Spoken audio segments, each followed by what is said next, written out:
di kota Madinah, ada seorang wanita sudah menikah, kemudian dia berzina dengan seseorang. Akhirnya kemudian di sidang dan dia mengakui.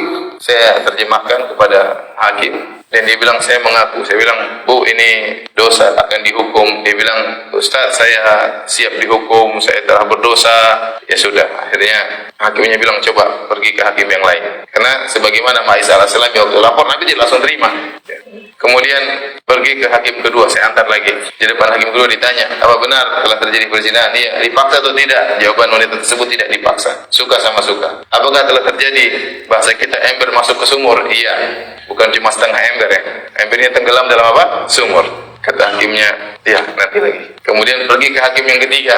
Sama tanya, apakah telah terjadi jima, hubungan senggama? Kata sang wanita, iya. Ember masuk sumur? Iya. Dipaksa atau suka sama suka? Tidak ada paksaan sama sekali. Kalau dipaksa sedikit nggak jadi hukuman. Ya karena al-hudud tudra'u bi syubhat. Ya bahwasanya hudud ditolak kalau ada sedikit syubhat saja, ada yang meragukan, tidak jadi ditegakkan hukum had. Tapi wanita ini tidak ada yang diragukan, dia benar-benar melakukan, tidak ada keterpaksaan dan senang hati, dengan senang hati. Akhirnya saya dibilang sama petugas, Firanda, tolong jelaskan sama dia apa itu hukumannya. Maka saya jelaskan, ibu, saya disuruh jelaskan ya. Ya, gimana Ustaz? Ya, ibu kan sudah nikah, ibu udah punya anak, ya anak saya 2 atau berapa di Indonesia ya. Kalau ibu melakukan zina, ibu sudah menikah, hukumannya saya siap terima hukumannya. Iya, tunggu dulu Bu.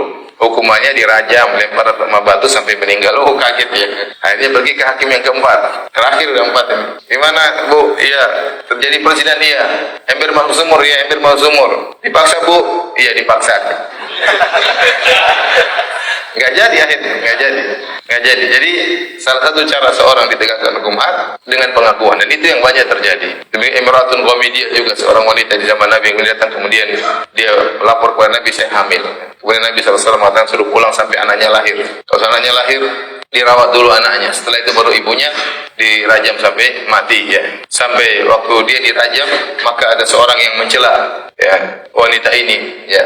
Maka Rasulullah SAW menegur, kenapa kau mencelanya? Laqad tabat taubatan law wuzi'at ala sab'ina min ahli al-Madinah lawasi'atuhum aw kama qala. Kata Nabi SAW, kenapa kau mencela wanita ini? Dia sudah bertobat kepada Allah dengan satu tobat yang sangat dahsyat.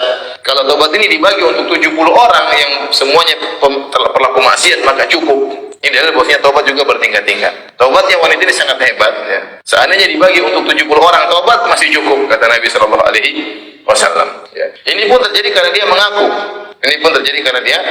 Ini cara pertama bagaimana bisa menegakkan hukum had. Kalau mengaku ya susah juga untuk mau. Kalau dia berubah pikiran tengah jalan tidak jadi. Oleh karenanya para ulama khilaf, apakah seorang yang melakukan zina disunahkan baginya untuk mengaku atau tidak? Khilaf di kalangan para ulama. Pendapat yang rajih bahwasanya kalau dia melakukan zina dan dia taubat kepada Allah dan dia tidak melakukannya lagi, dia menyesali perbuatannya, maka tidak dianjurkan untuk melaporkan diri. Makanya Ma'is al-Aslami waktu dia datang, Nabi suruh pergi. Jangan kau cuma mencium, jangan cuma menyentuh. Berarti Nabi tidak menyuruh dia, oh kebetulan kamu tangkap. Enggak. Nabi suruh dia pergi.